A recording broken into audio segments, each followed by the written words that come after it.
masyarakat sebetulnya menilai antara yang unggul dengan yang paling menguasai substansi itu beda. Kalau yang unggul mungkin mereka merasa secara teknik komunikasi dan teknik debat dan menguasai panggung mungkin Gibran dinilai paling menguasai. Tetapi kalau dari segi teknik dari segi penguasaan substansi, kalau dari hasil polling kami sebetulnya tetap Pak Mahfud yang paling dinilai paling tinggi kemampuannya dalam penguasaan substansi. Jadi meskipun anggaplah Pak Mahfud itu tidak se-fluent ya, tidak selancar Gibran dalam berargumen, tetapi orang tahu bahwa Pak Mahfud itu sebetulnya tahu. Dan itu sudah pasti di luar kepala kalau buat Pak Mahfud, karena beliau menjabat semua semua level ini ya, jabatan tinggi pemerintahan di legislatif, di eksekutif, sehingga dan di yudikatif, sehingga sebetulnya Pak Mahfud memang yang paling memahami di sini.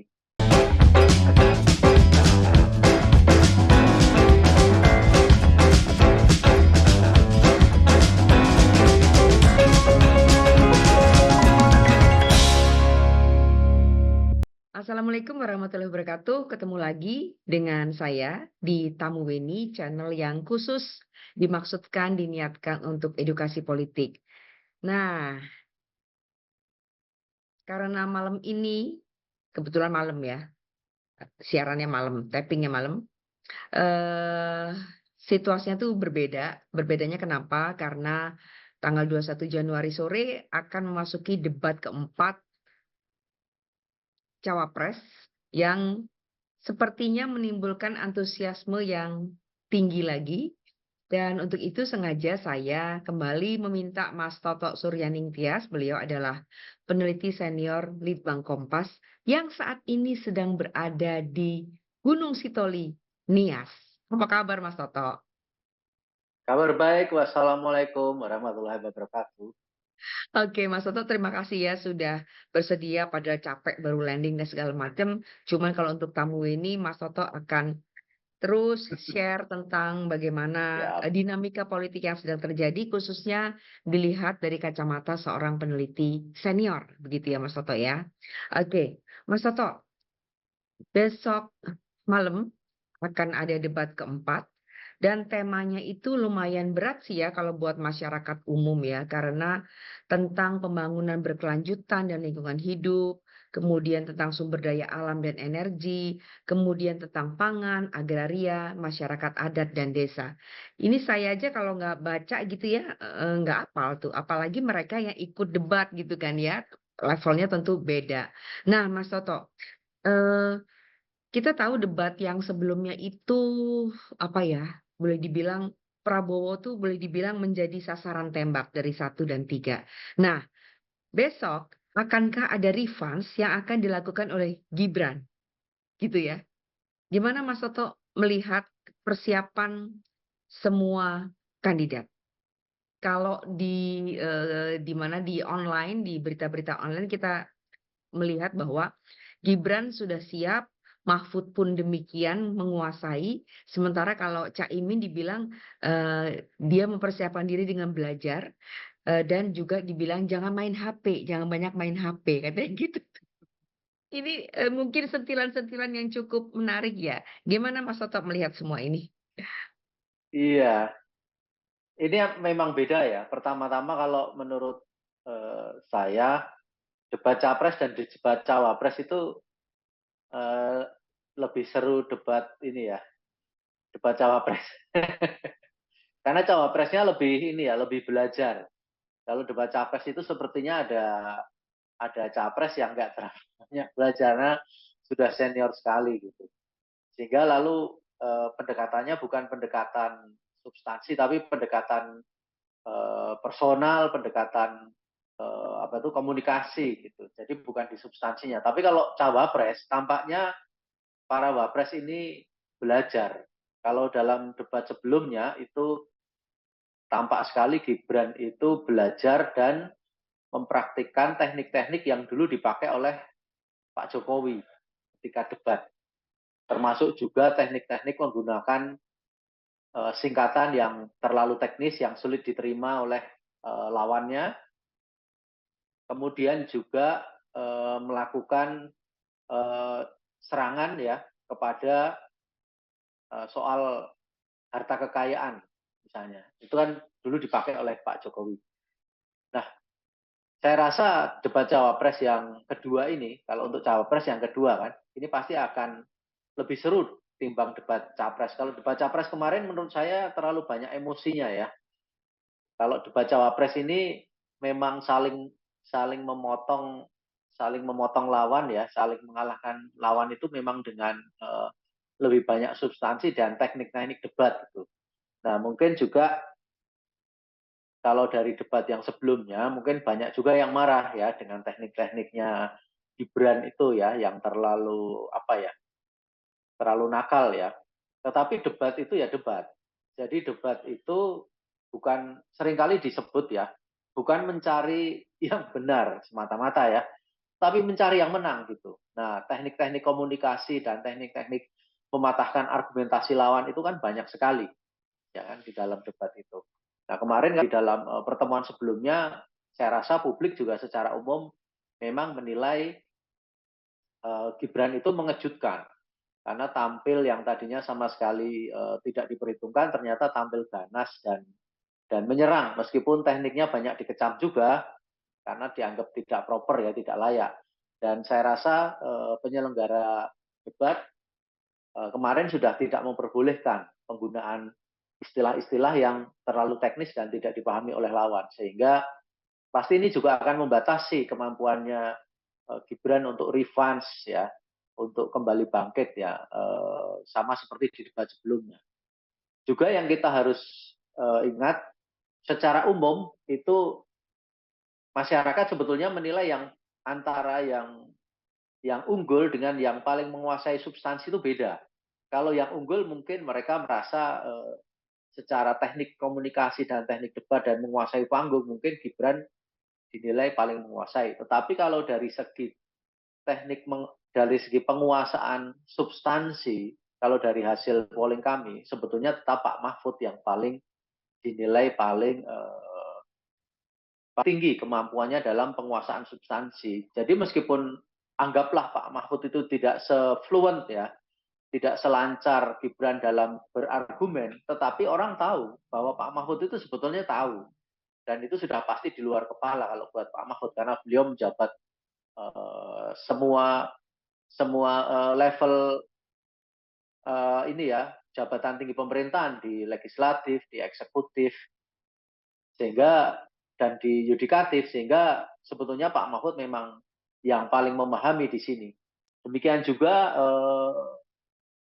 Pak Gus Muhaimin ya, Cak Imin itu meskipun mungkin ya apa ya underdog atau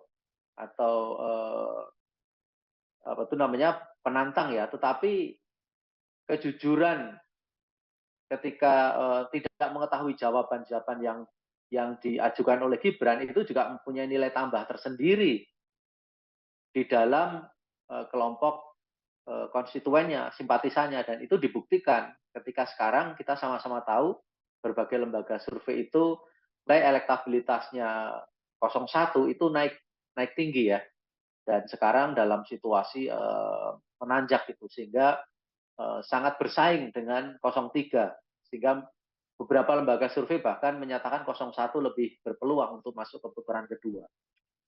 Demikian, Mbak. Oke, kita belum nanti apa namanya kita akan masuk ke putaran kedua siapa yang paling berpeluang untuk mendampingi nomor 2 gitu ya Mas Toto ya. Tapi sebelumnya coba kita lihat dulu deh, tolong ditampilkan hasil surveinya Litbang Kompas untuk tanggal 15-17 Januari ya Mas Toto ya.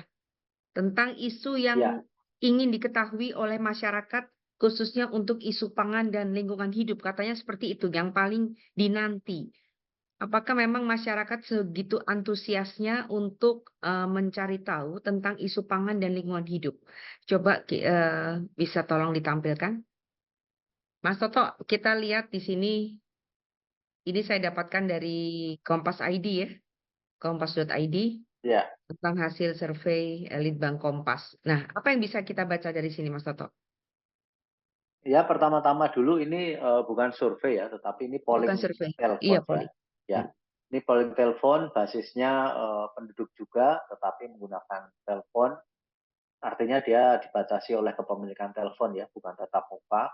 Kemudian jumlah respondennya kalau tidak salah ini sekitar 500-an karena ini polling reguler ya. Sampling errornya kita harus perhitungkan juga 500-an itu bisa sekitar 4 sampai persen kalau nggak salah. Kemudian cara membacanya kalau dari grafik ini apa artinya gitu. Ketika kita bertanya dalam bidang pembangunan berkelanjutan, sumber daya alam dan lingkungan hidup, apa prioritas yang paling Anda harapkan dibahas dalam Cawapres keempat Minggu 21 Januari besok ya. Iya. Jawabannya kan ini tersebar Mbak. Dari Hmm. deforestasi atau pengembangan hutan secara liar 23%, polusi udara dan pencemaran 18%, hilirisasi tambang 16%, Hmm. pengelolaan 15%, perlindungan keanekaragaman hayati 11%. Pertama-tama dengan jumlah yang tersebar begini sebetulnya menggambarkan dua hal. Yang pertama, publik itu menilai berbagai persoalan itu menjadi persoalan yang harus diselesaikan. Hmm. Jadi tidak ada yang terlalu menonjol ya. Kemudian Hmm. yang kedua, mungkin publik juga tidak tahu di antara persoalan-persoalan itu apa yang paling menonjol. Karena kalau kita tambahkan angka-angka ini dengan sampling error, sebetulnya banyak yang masih bersangkutan, mulai dari deforestasi nomor 1 sampai yang pengelolaan limbah nomor nomor 4 itu masih beririsan. Kalau Hmm. 23 dikurangi 5, sementara 16 ditambah 5, itu kan akan ketemu irisannya. Artinya Hmm. sebetulnya hal-hal itu semuanya menjadi concern dari publik. Dan kita sendiri sebetulnya juga secara individu kita juga bisa menilai bahwa persoalan-persoalan yang ada sekarang ini dalam berbagai hal yang ditanyakan itu semuanya sekarang terjadi dan kita merasa bahwa itu harus diselesaikan semuanya. Hmm. Kalau bisa malah sekalian gitu diselesaikan secara simultan berbarengan, berurutan karena persoalan-persoalan itu eh, sudah menjadi sudah menjadi apa itu namanya bencana. Jadi dampaknya itu sudah terasa sebagai bencana. Misalnya saja ketika baru bulan lalu ya sebelum masuk musim hujan di mana banyak fenomena hujan angin saat ini kita mengalami musim panas yang sangat terik ya di berbagai kota. Itu kan ada perubahan iklim. Kemudian juga polusi udara dan pencemaran air itu di kota-kota besar sudah menjadi hal yang sehari-hari terjadi gitu biasa sehingga kalau misalnya ya kalau orang kota mau mencari tempat tinggal biasanya salah satu aspek yang paling penting dia perhitungkan selain lokasi adalah airnya apakah bersih atau tidak karena air ini nantinya akan menjadi konsumsi rumah tangga sehari-hari.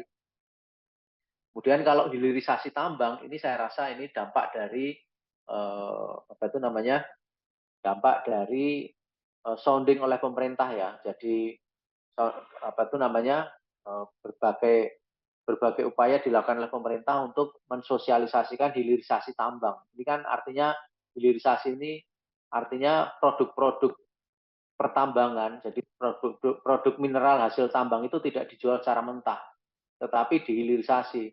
Jadi dibikin setengah jadi atau bahkan barang jadi.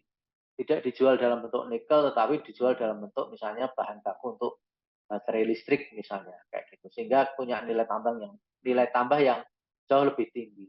Kemudian juga pengelolaan limbah, apalagi ini.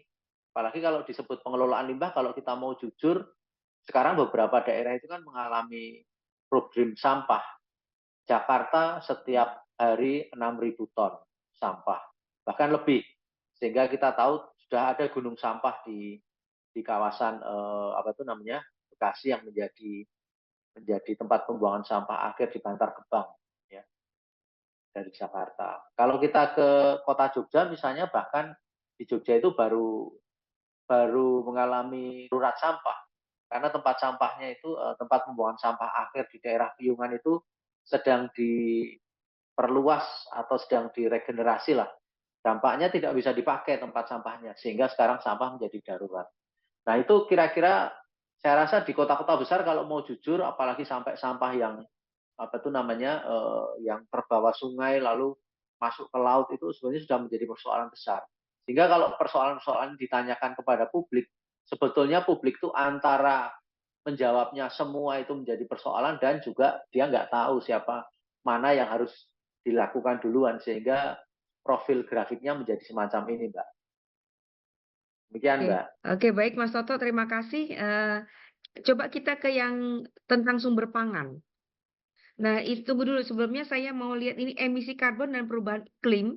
Ini mengapa cuma 9,2%? Pertama, tanya saya Mas, karena orang tidak tahu, apakah orang tidak concern atau memang belum sampai ke situ.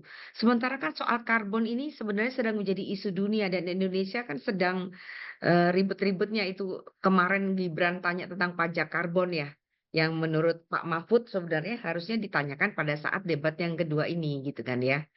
Ini kenapa Mas? Kenapa cuma 9,2%?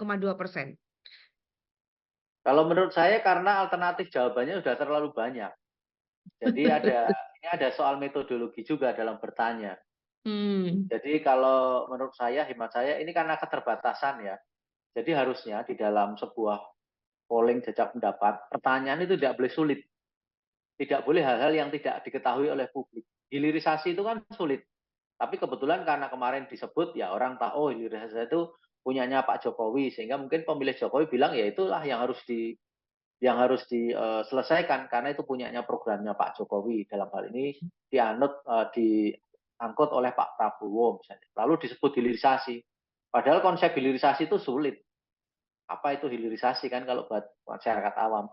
Sementara di dalam Hmm. sebuah jajak pendapat tidak boleh menanyakan istilah-istilah yang sulit, termasuk juga emisi karbon. Itu juga Hmm. istilah yang sulit. Publik tidak tahu itu apa emisi karbon. Emisi aja tidak tahu, karbon juga tidak tahu. Mungkin dia pikir karbon itu arang saja. Emisi itu apa? Ya kan? Mungkin dia pikir apa itu emisi? Polusi. Tapi padahal yang dimaksud emisi kan jauh lebih luas daripada itu. Sehingga melahirkan konsep carbon trading. Negara Hmm. yang negara yang mau menanam apa itu namanya? Menanam tanaman pengurang polusi lalu bisa bernegosiasi dengan negara maju sehingga Hmm. dia pada apa itu namanya bisa mengurangi emisi karbon. Hmm. Dan Hmm. seterusnya. Saya juga tidak Oke, terlalu paham oke, soal oke. carbon trading. Tapi Iya. 9% itu karena metodologinya itu disalahi dan juga orang lalu jadi tidak tahu apa Hmm. itu carbon trading. Hmm. Carbon Oke, emisi ya, ya. oke. Iya. Masih jauh di awang-awang buat orang kebanyakan. Ya, nanti disangkanya kertas karbon pula kan gitu ya. Kertas karbon. Nah itu kan dekat arang loh. Iya.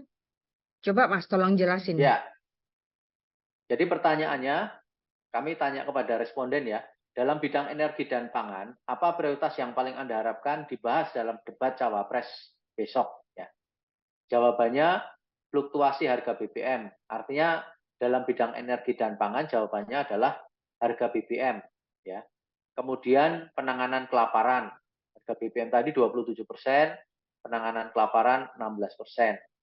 Penanganan lahan food estate 13%. Kegagalan panen dalam komoditas pertanian 13%.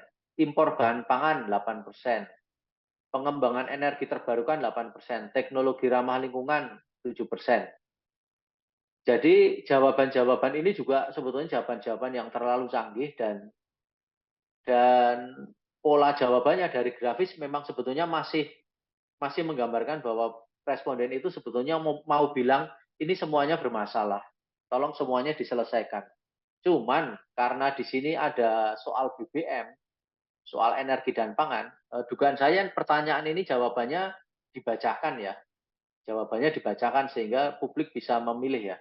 Jadi fluktuasi harga Hmm. BBM ini lalu menjadi paling tinggi karena itu memang harga BBM ini kan memang komponen yang paling mempengaruhi naik turun harga komoditas atau naik turun harga sembako saat ini. Dan dari dulu juga. Kemudian penanganan kelaparan dan stunting itu sebetulnya secara kuantitas ini tidak dominan ya, tapi entah kenapa responden menjawabnya menjadi paling tinggi. Mungkin karena ini banyak dibahas di dalam debat debat sebelumnya, baik di cawapres Mhm. maupun di capres. Padahal Mhm kalau mhm. kita tahu penanganan kelaparan dan stunting Mhm. sudah semakin kecil sekarang ini. Maksudnya Mhm. problem kelaparan dan stunting itu semakin kecil ya. Dari tahun ke tahun semakin mengecil. Mhm. Kemudian penanganan food estate atau lumbung pangan ini juga sebuah isu yang sebetulnya sulit karena Mhm. food estate atau lumbung pangan ini kan masih pro kontra ya. Mhm. Baik pro kontra dalam pelaksanaannya, apakah itu diperlukan seperti itu, pro kontra di dalam penyelenggaraan apa itu namanya penyediaan lahannya, karena misalnya pembukaan 1 juta hektar lahan di Papua itu kan Mhm. suara-suara penentang juga masih banyak di Papua kayak gitu. Mhm. Jadi food estate ini sesuatu yang agak elitis sebetulnya. Nah, Mhm. yang sebetulnya mudah dipahami dan banyak dialami adalah kegagalan panen oleh para petani kita yang dijawab 13% tadi itu sebenarnya lebih real ya. Gitu. Jadi kalau dari jawaban ini memang sekali lagi terlihat publik kita sebetulnya menilai ada banyak persoalan dalam bidang energi dan pangan yang harus diselesaikan oleh pemerintah dan tidak ada yang terlalu dominan. Kalau kita lihat fluktuasi harga BBM pun hanya 27%. Dia mau bilang begini kan sebetulnya, Mhm. tolong Mhm. di dalam debat itu diusahakan supaya harga BBM itu jangan naik turun atau persisnya jangan naik lah gitu. Tetap saja kalau bisa turun kan pesannya begitu. Sehingga harga BBM lah yang disebut gitu. Tetapi ada juga berbagai persoalan lain yang dinilai masih mendasar dan Mhm. uniknya memang persoalan-persoalan yang elitis itu juga dinyatakan termasuk soal food estate tadi. Nah, ini lagi-lagi karena dampak dari debat sebelumnya di mana food estate Mhm. itu dijadikan komoditas debat sehingga sangat mungkin bahwa jawaban-jawaban yang terkait dengan food estate itu dinyatakan oleh responden yang dia berafiliasi dengan kandidat-kandidat tertentu yang setuju food estate. Soalnya kan Mhm. yang setuju food estate itu kan tidak semua ya. Capresnya 01 itu nggak setuju.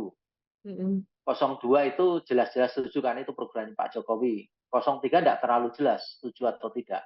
Sehingga memang ini juga gambaran jawaban ini bisa gambaran terhadap urgensi masalahnya, tetapi juga gambaran tingkat dukungan dari masing-masing konstituen capres yang mengemban misi-misi ini gitu. Mhm. Misi apa tuh namanya misi di masing-masing komponen ini sebagaimana yang ada di jawaban di grafis ini. Oke, Mas, kalau Demikian. kita melihat melihat indikator-indikator ini gitu ya, yang kalau buat saya tuh ribet ya, masyarakat tuh nggak akan ngerti lah dengan food estate lah, apalagi tadi si karbon Betul. tadi. Ya. Kemudian idealnya seperti apa sih 3 cawapres itu bisa menjelaskan, menarasikan dengan bahasa yang sederhana kepada calon pemilih gitu ya. Kalau soal pangan tuh yang paling penting apa? Kalau soal, lingkungan hidup yang paling penting itu apa? Kalau menurut Anda gimana, Mas? Eh, Mereka terjebak dengan harus mengalahkan lawannya, Mbak. Sebetulnya kalau kita lihat dalam berbagai debat ya, ada tim capres yang sebetulnya berusaha untuk apa itu namanya menyederhanakan konsep-konsepnya.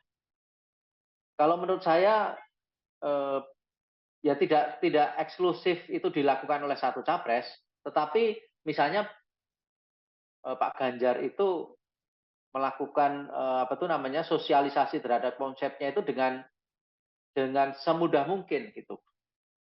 Konsep satu keluarga satu sarjana misalnya. Itu kan program apa itu janji politik ya yang dinyatakan secara sesederhana mungkin gitu. Kemudian juga kalau Pak Prabowo kan makan siang gratis gitu. Itu kan sebetulnya juga konsep-konsep yang sesederhana mungkin. Tetapi hal yang sederhana yang bisa disampaikan kepada publik itu lalu menjadi buah simalakama karena lalu menjadi sulit untuk mengalahkan lawan. Kalau hanya berkutat di soal itu kan nggak kelihatan keren kan, nggak kelihatan sophisticated kan. Keren kalau kita bisa kasih apa itu namanya eh, apa itu namanya singkatan yang tidak diketahui oleh lawan. Lawannya lalu apa sih itu Mas ya itu kan keren itu kalah loh. Jadi ada problem aturan main dan juga soal ini mau apa debat kan debat tujuannya untuk menang. Tetapi pada akhirnya kan debat tujuan kemenangan itu kan bukan semata-mata menang terhadap lawan, tetapi yang tujuan yang lebih substansial sebetulnya bagaimana dari debat itu publik bisa melihat kualitas dari capres maupun cawapres. Nah, pada tahap itu capres dan cawapres seringkali juga terjebak pada aspek mengalahkan lawan dengan istilah-istilah yang sulit, dengan bahkan dengan serangan-serangan yang sifatnya menurut saya personal ya, gitu. Mungkin masuk ke aspek-aspek yang sebenarnya tidak terkait dengan tema debat. Meskipun itu sah-sah saja, tetapi kan ya gimana ya publik diajari untuk apa itu namanya eh, kasar-kasaran di dalam debat itu kan bukan budaya kita kalau menurut saya. Kalau menurut saya kalau di dalam debat itu kita tidak usah ngikutin ala debatnya orang Barat ya. Kita debatnya debat yang ala orang orang Indonesia saja, ala orang Nusantara di mana kita masih punya ewuh pakewuh, masih punya sikap hormat, masih punya menjaga perasaan dan seterusnya. Karena budaya debat ala liberalisme total seperti di negara-negara barat itu bukan budaya kita, nggak usah diikutin. Hmm. Meskipun format debat dan demokrasi itu kita adopsi dari mereka sebagai hal Hmm. yang sekarang kita pakai, tetapi tidak perlu semua. Nah, sehingga di situ memang nanti seninya dari masing-masing cawapres ya besok ya. Mampu nggak misalnya Mas Gibran itu ya kan mengalahkan lawan tapi tanpa merendahkan gitu. Menang tanpa ngasorake gitu kan beberapa istilah gimmick-gimmick di dalam kata sambungnya dan dalam kata kalimat-kalimat ini apa tuh namanya kalimat-kalimat penjelasnya itu kan kadang-kadang kayak agak ini ya agak dalam tanda petik agak merendahkan gini loh Pak kayak gitu misalnya kayak gitu kan agak-agak kurang nyaman lah gitu nggak perlu kalau menurut saya dalam dalam debat ala presiden dan cawapres cawapres kita di mana kita punya budaya yang harus juga tetap dijunjung tidak berarti harus merendahkan dan mengalahkan dengan semua cara tetap harus elegan tetap harus dalam kerangka sopan santun biar Ya. saja kalau ada kritik debat kok masih harus menghitung sopan santun kalau menurut saya sih, karena toh dalam keseharian kita, hidup kita, budaya masyarakat kita masih memperhitungkan soal sopan santun. Oke. Oke, jadi Mas Toto tuh juga mau bilang bahwa ini saya ingat omongan Mas Toto pada yang terdahulu. Ketika Anies menyerang Prabowo gitu kan ya, ternyata serangan itu juga berdampak tidak baik pada Anies. Ya, ada Mas Toto Ya, menyebut seperti itu. Ya, juga kan boleh dibilang membuli ya, membuli Prabowo. Tapi ternyata itu dampaknya justru ketika pasca debat itu orang bersimpati kepada nomor 2. Ini saya merujuk pada ada aspek ya, itu, ya, ada saya aspek merujuk itu pada karena kita bisa, ya, ini, saya merujuk pada yang Mas Toto bilang bahwa bagaimanapun debat kita tuh harusnya debat orang timur. iya. Kalau menurut saya begitu, ya pasti ada yang nggak setuju ya. Tapi tidak masalah. Kalau menurut saya perdebatan perdebatan kita itu harus perdebatan elegan, gitu ya. Perdebatan elegan dan apa tuh namanya harus membentuk pola debat presiden dan capres kita seperti apa dan kita ini kan membudayakan debat belum lama ya. Baru dalam beberapa pemilu kita membudayakan debat sebelum terjadinya coblosan atau pilihan. Kan selalu harus diperbaiki terus-menerus. Sama Hmm. juga dengan metode kampanye kan diperbaiki terus-menerus Mm-mm. supaya mana yang paling ideal bagi pelaksanaan pemilu. Nah, terkait dengan yang tadi yang kalau misalnya Capres Anies itu menyerang Prabowo kemudian justru menimbulkan simpati ya bisa iya karena itu yang terjadi karena buat masyarakat kita ada sisi-sisi melodramatik yang dia akan membela kandidat yang dinilai dianiaya dan itu dipahami dan dipakai teknik itu dipakai oleh seluruh kandidat dalam hal ini Oke. ketiga kandidat capres dan Mm-mm. cawapres dipakai kalau kesempatan itu ada. Masalahnya kesempatan itu ada atau tidak. Nah, kalau Mm-mm. kesempatan itu ada, misalnya ditindas atau dianiaya atau dibully atau diserang, itu bisa dipakai. Tetapi kan timingnya dan momentumnya kan harus diperhitungkan. Jangan juga menjadi blunder. Kemarin setelah debat kan memang ada misalnya gerakan semacam banyak netizen yang dalam tanda petik menangisi gitu ya, Mm. menangisi nasibnya Prabowo makanya ya. Ya itu kan salah satu teknik-teknik juga di dalam penggiringan opini ya sah-sah saja kan. Kita tidak tahu apakah itu netizen murni atau tim sukses kan kita tidak tahu. Tapi ya sah-sah saja.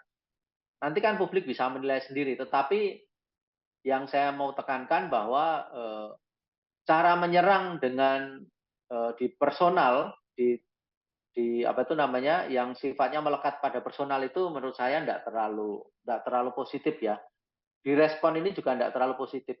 Sekarang misalnya seperti isu 340.000 hektar lahan yang diserang kan, yang diserang oleh Pak Anies kepada Pak Prabowo pada waktu debat capres itu. Sekarang apa itu namanya follow up-nya apa? Tidak ada kan?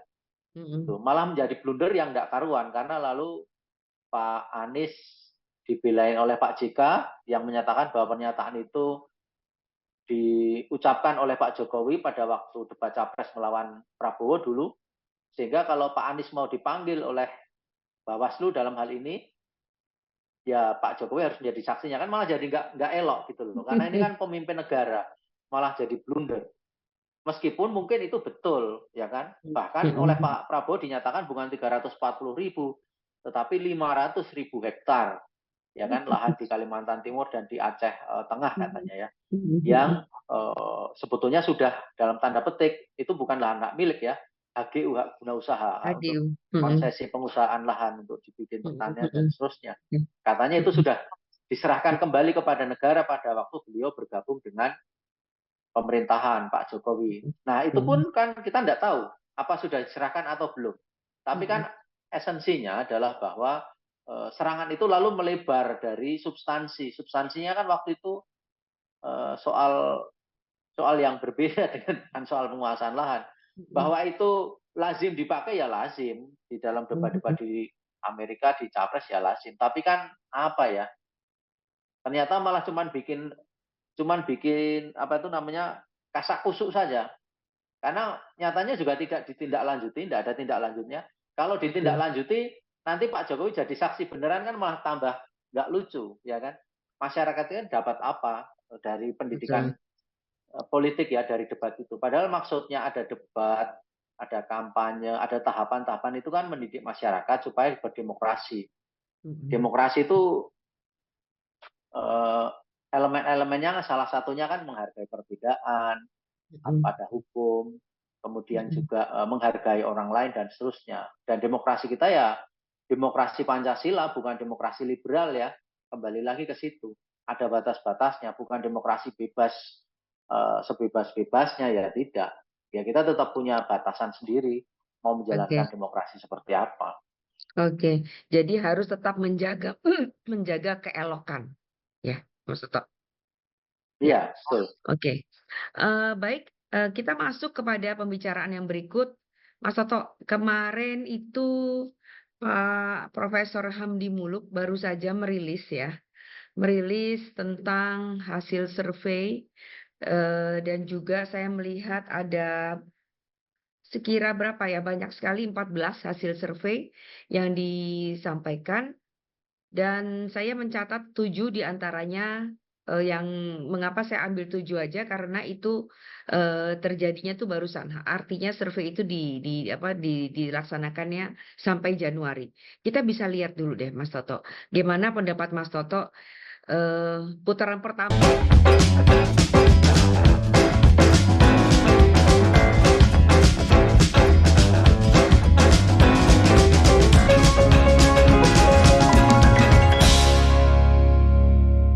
Konsepnya Pak Jokowi kan supaya nilai tambahnya naik. Tetapi yang kita takutkan respon dari negara-negara maju yang akan marah. Tapi Pak Jokowi ternyata enggak.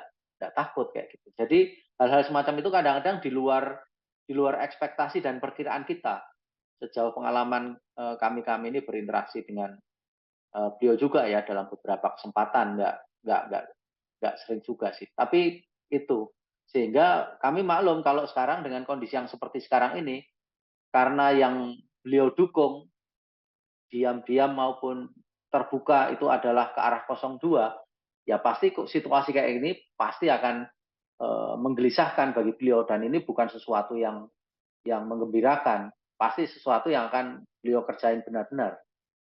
Termasuk kalau perlu ya mungkin ya dalam tanda petik melakukan langkah politik yang lebih ekstrim ya sehingga targetnya bisa tercapai.